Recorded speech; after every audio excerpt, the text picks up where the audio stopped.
Welcome back to the lunch table. Food for thought. I'm Nico, Blitz, and the Bay Area is in the fucking building right now, man. Hey. Yo, my special guest.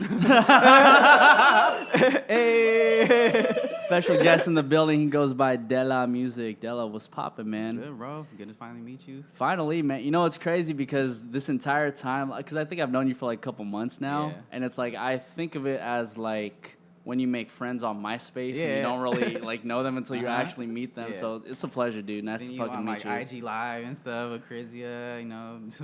Dude, I don't know, man. Like, even social media, you just got to be active and trying to do, like, not do the most, but you got to be always doing do something. everything, yeah. If, like, you're not on social media, you're just not popping. For sure. Dude, like, right before you got here, I was literally just digging. Mm-hmm. I think I went all the way down through your social media. And Did there you? Was, yeah, dude, all the way down. Dude, I think I found a photo of, all like, the good stuff. I found a photo of, like, you and Russ Cousson, like, hella early in the day. Damn. Like, it was crazy. And then I was finding, like, you really promoting Traknation, like, every single photo. I'm like, damn, this motherfucker knows about branding so much. Yeah. So I guess my question to you is, like, how did Traknation come about? Man. That's your shit, right? Yeah, it's my shit. So, like, originally it was just an idea that I had. Like, I wanted, like, a production company, you know, to not just be De La myself, like, because once I'm played out or whatever, then I want something else to live on, like Traknation, the brand. So, I mean, we just want to keep, like, writers, producers, like, artists, whatever. We just want to develop artists. That's just, like, the whole Traknation thing. That's what's up. So then when did you establish that? It was either, like, 2011 or 2012. Oh, shit. Before that, my boy Jose, he had a studio called 884 Studios in downtown Oakland. And, like, I pretty much took over that. So I was rapping 884 Studios. Yeah. And then I was like, fuck it, we got to just switch it up and just do Traknation and then just, you know. Yeah. Well, it's interesting that, like, I think you think a lot bigger than most people do. And this was back in, like, 2011. Like, I think a lot of people were just really think about, like, okay, like, I'm Della or I'm Nico Blitz, and I'm just going to last for, like, this long. But nobody really thinks about the longevity of what something bigger can become. You feel me? Exactly. I mean, it's just like the big brands, you know? Like, can't just be called, like, Jeff Bezos.com, you know? He just got the Amazon. Once he dies out, it's still his shit, you know? Yeah. It'll still continue. So no, it's crazy. Think like that. So you are a producer. I think you've produced for, like, E-40, Migos, and all them. But before we get into all them, like, when did you start picking up, like, a piano or an MPC? It had to be, like, after high school, actually. So I started kind of late on the music and stuff. My boy introduced me to this program it was called Fruity Loops, but it's called FL Studio now. So we were just playing around with that and just got into it that way. And then I used to really study, like, Pharrell, Timbaland, and all them. Shit. Yeah. And I learned they had this keyboard called the Korg Triton, and it had, like, all the classic sounds on that. So I bought that big, like, huge machine, like, the big keyboards. You can just do everything on it. Had, like, a few sounds, and then got the MPC or whatever. Started going on that. But I know it sounds like hella old school, but but you kind of just got to go off trial and error. Yeah, I mean, I just wanted the things that, you know, like, the people that I looked up to had. So I was like, all right, if I want to sound, like, professional, I got to get the professional shit. So, I feel you. Yeah. So after buying, like, that big-ass keyboard, did something click in you saying, like, oh, do I actually need all these keys? Or could you have went with something, like, a little bit more smaller or, like, compact? I think that's when I moved to, like, have you heard of Reason? Yeah. It's like a program, So it's like the work process on, like, the Triton and the MPC is, like, super slow. It's like a freaking hard drive. Yeah. I mean, not a hard drive, a floppy disk. Oh, shit. So that's horrible. Just to, like, go through, you know, you made beats, right? Yeah, you yeah. mentioned.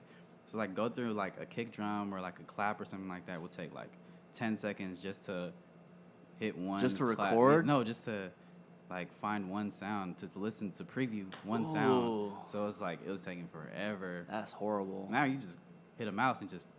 Yeah, and it's all just right there. That's why, like, you know, like, you mentioned my MPC over there at the time. Like, I would literally just, like, I think the hardest part was just trying to configure and trying to use the machine. But once you actually got it working, it's like, exactly. it's like fucking butter. Yeah. Yeah, it's like fucking butter. I guess like the entire production process wasn't necessarily like my thing. So, you know, I stopped doing that shit. What's kept you wanting to like keep on producing? Because I saw you were producing for like Raven Justice early in the day. Yeah, for sure. I mean, I just have like, my passion is, I don't know if it's just making the beats, but I mean, I used to be like super quiet. Like, I'm still quiet, like, until like I like start talking, but like, I'm still quiet. Like, I just don't speak really if I'm in the room or whatever. But like, to me, like, music was how I can get my feelings out without knowing how to like really put into words or whatever. So I just like kind of did it as my kind of expression kind of thing. I feel you. So you're a little bit more of like an introvert then, huh? Yeah, for sure. You're the motherfucker in the room just like looking at everybody like, okay, yeah, I kind of figure out what's going on. I know what he's thinking. I know what she's thinking. You know, I figured everything out in the room, so. Yeah. I mean, dude, I'm kind of the same way too, because like when I step into a room, I'm not just so I mean, I'm a loud ass motherfucker, but like I don't step in being like hella loud. Like I want to get to know everybody before I try to swim. Yeah. In a sense. That's dope. So then, how'd you like? Being an introvert's kind of interesting because I feel like is it a little bit more difficult for you to like network and shit? Yeah. Yeah, it is for sure. Like, I have to have like a whole like game plan on like how to network with people and like just prepare myself like mentally, you know. Yeah. To like really just do it. I mean, like now it's like with social media, like it's so easy, you know. So like before, like we really just had to pull up on people and kind of like, you know, if you wanted to meet a DJ, meet an artist, like I would just go to their show or whatever, just introduce myself, and that's it. Like, you know, just that one introduction. Like, all right, I'm cool. All right, I see this person got a show like 2 weeks from now. Like, I'm gonna pull up again. You know, buy them a drink or something like that. Yeah. You know, just kind of build that relationship. That's kind of how I network. Like, I don't really spill like my fucking guts. You know how like not guts, but you know how people are just like mouth vomit sometimes. Like when you meet them, it's like too much shit. So yeah, kind of just like small doses. So then like, what was like one of those early stories where you remember just being totally fucking nervous? Like, oh, I'm trying to meet this person. I mean, it's like all the time when in studio session. I remember like, do you remember Kafani? Yeah. Fast like a NASCAR. Yeah, Kafani. Like, man, like I remember I had to do a session with Kafani, and he was like the biggest artist I worked with at the time. Like at that point, you know, I knew Raven, but he wasn't as big as he was. Yeah. Raven was signed to Kafani, so like went to Kafani studio. Like he had that song with like Gucci Man and all that stuff, and I was like, oh fuck. So I was like, man, I'm just doing my thing, and then hopefully he likes it or whatever, and then he just ended up liking it, what we're doing. And so what was that? Were you like producing like right in front of them? Or did you, fuck. I'm always like in the beginning I had to like make it a point. That's how I also wanted to get over my like anxiety and my, you know, like my nervousness, my introvertness. Yeah. So it's like, if we're gonna create something, I want to create on the spot. So I never sent beats like through email and stuff early on. Oh wow. And always like created from scratch. So you kind of like do you make it a little bit more like customizable, like based off who it is? Exactly, just based on the vibe. So it's like we'll have a conversation and, you know, just talk about life, what you're listening to, you know, just kind of figure out the mood. Sick. And then, you know, just based on the vibe, we just create something. Yeah, because I've talked to hella producers, and a lot of them have told me like, yo, like, let's say I make like 20 beats. Yeah. I'm going to send it over to so-and-so, and then they're just going to pick like one or two out of it. Yeah, I mean, like, I do that also, but like my thing is like, my ratio is like a lot higher when I'm with the person. Damn, dude. So it's like, it's usually like fucking the first or second beat, and it's already like, you know, they love it. If I'm sending like a batch of beats, I'm kind of just like throwing it out there, and I don't really know what's on this person's mind, you know, what this person's going through, you know, and it's like sometimes you don't even get a response of like which beats they like. It's just like you either get an email back or you don't, you know? Yeah. Dude, I don't know. That still fucking amazes me, man. Because I don't think I haven't met producers who really do that type of shit. Mm-hmm. And I think, do you find yourself ever bending your style a little bit more towards how you cater to a person? Yeah, I mean, in the beginning, I was just straight up like Bay Area sounding. You know, I came out here to LA and they're like, man, this sounds hella Bay. And I'm like, man, this kind of sounds, to me, it sounded like LA stuff. Yeah. I went to like the South. I had no Southern stuff. Even when I met Chrisia, like when we were first working together, like I didn't know how to make her style of music at all, you know? And we were just trying to figure it out. And eventually, like a year later, 2 years later, we made like our first songs. Yeah. So, dude, that's ill. But yeah, I try to really study like the artists and just try to figure out like, you know, how we can blend my sound and what you want to do together. Yeah. So we're, you know. But I think it also helps that you've been to like, you know, you're from the Bay Area, right? Oakland? Yeah. So then like you're from Oakland, you would go to LA and you would go to the South. I'm sure you instead of just like listening to what's popping on mainstream, you really dig deep into those communities and figure out like how is this sound configured. You gotta understand like their community and stuff, like, you know, because you can try to, like when I used to make like trap beats, you know, like you think you're making a trap beat, but once you actually pull up to the South and, you know, are in the clubs and stuff, then you really you won't understand like what's going on, like what's like their motivation behind, you know, why their shit hits like that, like their 808s, and you know, you got to pick everything apart. That's why we went to Germany too. So it's like we were listening to stuff. You can listen to like top songs on Spotify in Germany, but once you actually pull up to Germany and, you know their culture, know where it came from, and that's when you can really figure out where, you know, the root of everything. Yeah. So now you live in Germany, right? Yeah. How long have you been in Germany? It's about a year now. Oh, that's crazy. So then, like, go into that conversation. Guten Tag. What was that? Nah, I just said Guten Tag. That's What does that mean? Hella basic. Good day. Oh, I don't want to fuck it up. We got a new thing called Gluten Tag. Whoa, what does that mean? Nothing. It's just y'all making shit up now. See, I don't know what the fuck is going on. They making shit up. Yeah, because we you know how everybody's gluten free now, so now we could just say Gluten Tag. It's just a stupid inside joke, you know. Yeah, I fuck with it. We're gonna have to use that every so often, Jazz.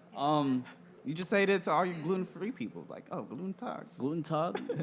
Does Tag mean like free or some shit? What is it? Day, yeah. Good day. It means okay. Gluten Tag means good Gluten day. Tag. But anyway. Gluten Tag. Anyways, so you're out in Germany right now, and you said what's some stuff about the culture that you really picked up over there that you've been like applying to your production? Just like them in general, or just like the music? Just the music, and then we could go into them afterwards. Yeah, they're really influenced on like the African sound. Like that's where it really came from, like Africa. Like my boy actually gave me all the whole scoop. There was like a mixtape that came from Africa. I forgot what part, but it leaked into Europe, and the whole like Germany and Europe just jacked their whole sound. Like they actually took the whole beat, like remade it, and like you know, and just turned it into their own song. And then that's why all their songs are super influenced by them. That's fucking crazy. Yeah. But I wouldn't have known that unless I like really pulled up over there. So. Yeah, I mean, because I don't listen to enough of like music from Germany to actually pick that up. But it's crazy to me how I was thinking about how Europeans came over to the United States, just like took this land and shit, and like in some sort of fashion, it's kind of the same way. They pick up on African music and then just like take that shit. It's kind of depressing. Not take that shit, but I mean, it's just like, you know, it's influenced by them. You know, like how, you know, we're influenced by a lot of people in Germany now too. Like that Tyga song that I forgot what it was called. I think it was called Temperature or something like that. It was actually a German beat. So it's like now it's like I think we're heavily influenced by the European sound. Yeah. It used to be Germany or Europe was influenced by the U.S., but not anymore. Yeah, I mean, I feel like Europe and like the UK have like their own sound in general now, and now like remember when Drake did that More Life project? He just put hella fucking UK motherfuckers on here. Gigs and stuff on there. Yeah. I'm just like, I get it. I mean, I don't know if you're just trying to break these artists into the United States, but I think there's a fine line between like paying homage and like just straight up taking the shit. Yeah. But you're saying it's hard. I mean, it's hard to really say. Like, I mean, it depends who you speak to. You know, it can be like paying homage or they're just super just influenced, you know. I don't know. Yeah, just taking it. Yeah, either or. But it's like I feel like, you know, if you don't really say that, you know, you borrowed from this culture, then it's almost like you're stealing, you know. That's like, true. You don't really have to say it all the time, you know. Like if you know yourself that you're borrowing from the culture, then you know. Yeah, no, that's like true. Like I say, like I'm borrowing from, you know, Germany and Europe and, you know, the sounds that I'm influenced by, but I'm not like stealing the sound, but I really want to learn the culture. Mm-hmm. And I think a lot of people nowadays tend to not give credit to whoever they get inspired by from, you know what I mean? Like, because I think people have this misconception that, like, oh, I'm going to be totally fucking original, but it's just, like, at the end of the day, like, hip-hop, for example, we just take from, like, other genres and shit, and it's like, you know what I mean? Like, we don't have to say it, but it's like you can clearly hear that it's influenced by something else. Yeah, it's like you don't have to explain yourself all the time. You know? Like, I mean, hip-hop started off like sampling records and off jazz and soul and stuff like that, and it just turned into hip-hop. So you just gotta borrow. For sure. So let's go into the culture of Germany. So you've been out there for like a year and some change, and like right before this conversation got recorded, we were talking about like hookah and all this other crazy shit that was going on over there. Yeah. I mean, they're heavily on like tobacco and like they hookah a lot. I really like how their culture is like super disciplined though, you know? Like in what way? I guess just how they are. Like people are just not out of line everywhere and just kind of just mind their business, you know? I can't really explain it. Are they like more polite or? I guess they're more polite and kind of like reserved a little bit. Okay. So, I don't know. Like, they're not just all over the place. Yeah, like, they're just, okay. Yeah. If you go to a grocery store, they're kind of just, like, quiet and, you know, to themselves. So it's, like, really like a standard day. Like, you wake up, go to work, get your lunch, finish off your... Oh, fuck. So, it's, like, everything is... I think they just work to 9 to 6, everybody. Mm-hmm. Or 8 or whatever. The mall, everything closes at 8. You can't find anything. Only a few restaurants, maybe, but everything is closed. So how does that Walmart or anything like that. Oh, what? Yeah. So how does that make you feel knowing you're from like, I don't know, one of like the busiest places in the world, like the San Francisco Bay Area, mm-hmm. Like, cause that's a huge transition. I mean, when we first got there, before we lived in San Jose, so like we were like doing freaking, what is it called? Amazon Prime. We weren't even going to the grocery store anymore. You know, you could just Amazon Prime your groceries to your house, and we're super spoiled like that. Like Postmates, like, all right, you want some Starbucks? All right, Postmates. Like, you don't even have to go to Starbucks. Yeah. But when we got there, we were like, fuck, like, we actually have to go to the grocery store. Like, we don't even drive out here. We don't have our license. So we have to, like, take the cab, walk, and all that stuff. So, I mean, what I like about it is, like, it really humbled us, you know, to really just appreciate all those little things, you know? Yeah. You don't really know what you got until you're away from the shit, really. Mm-hmm. Exactly. Damn, dude. We're super spoiled out here, bro. Really? Yes.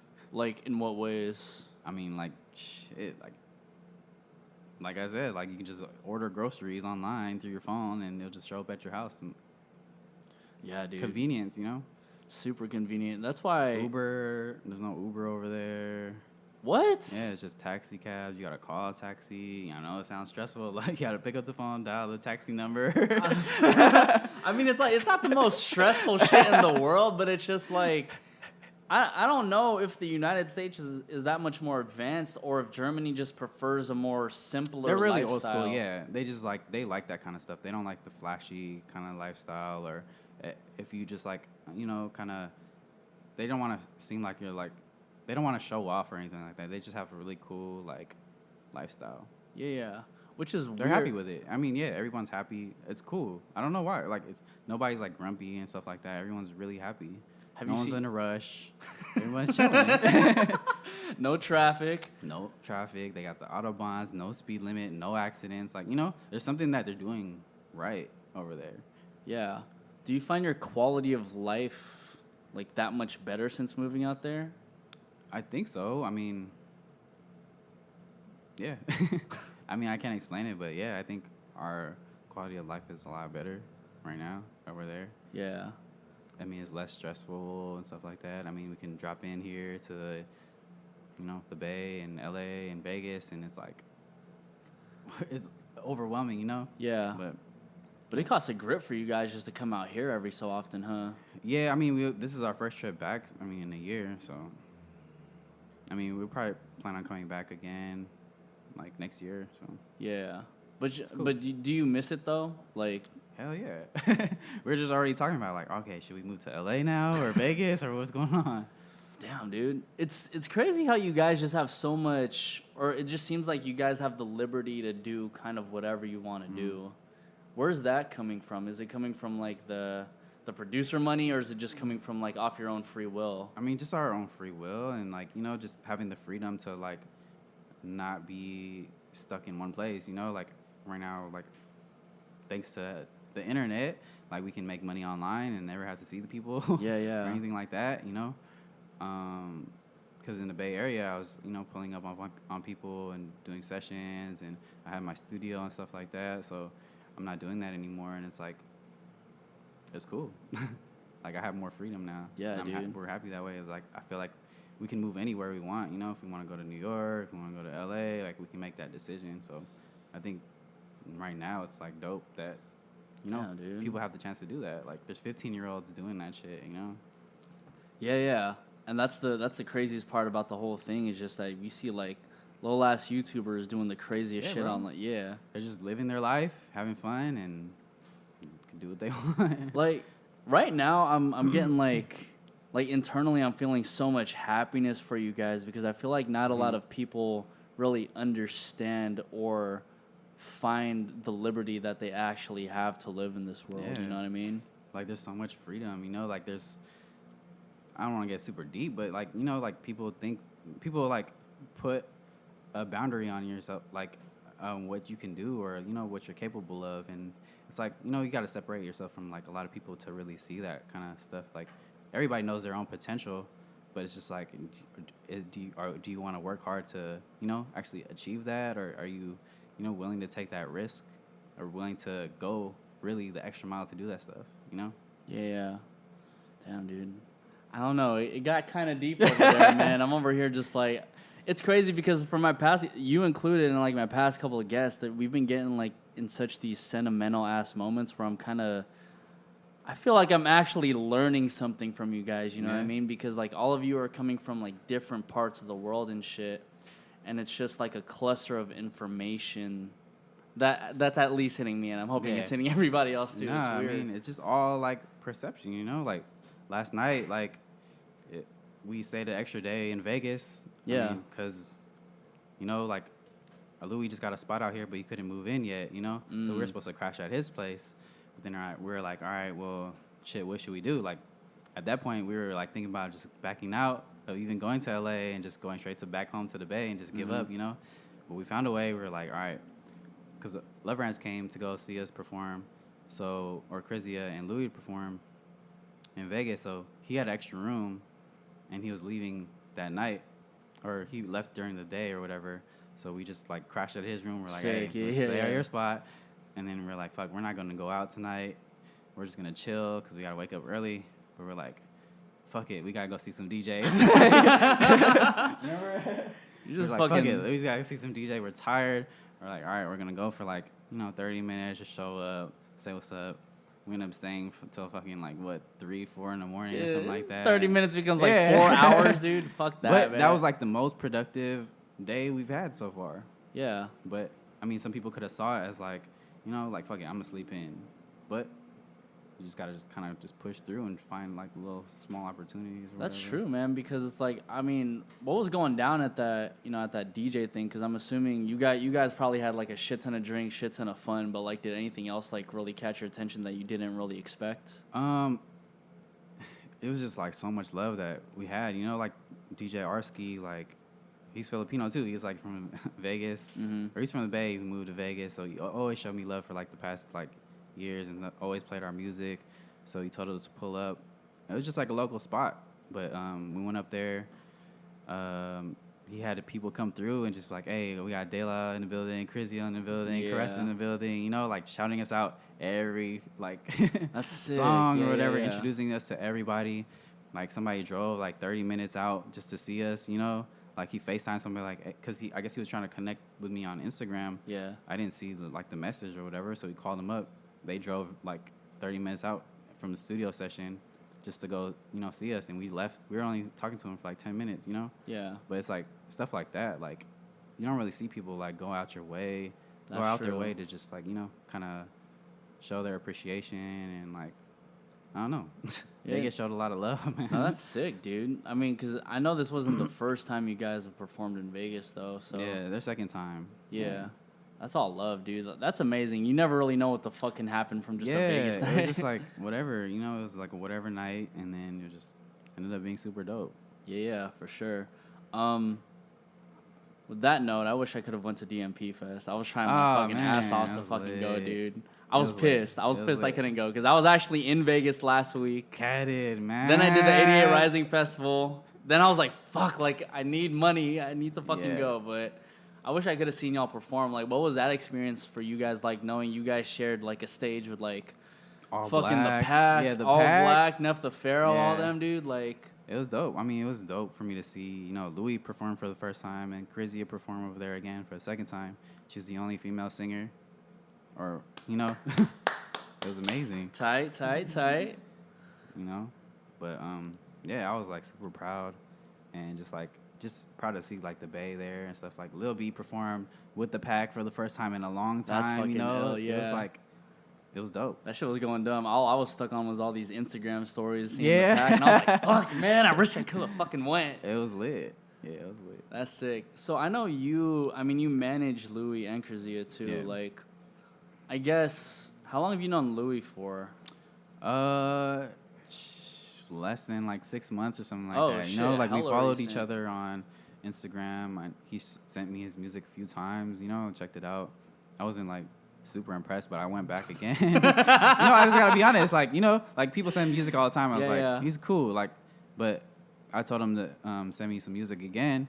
He sent me like I think a Bad List and like a couple other songs, and I was like, dude, you're fucking dope. Like, I know you sent me music a couple months ago, but you didn't send me nothing like this. Like, Yeah. So I was like, hey, bro, like, what are you working on? Like, you know, like I want to help you, you know, at least move the needle just like a little bit from what you're doing right now, because you got a lot of potential. So. Well, because now you manage the both of them. Yeah. How'd you get into the management field? Was it something that you always wanted to do?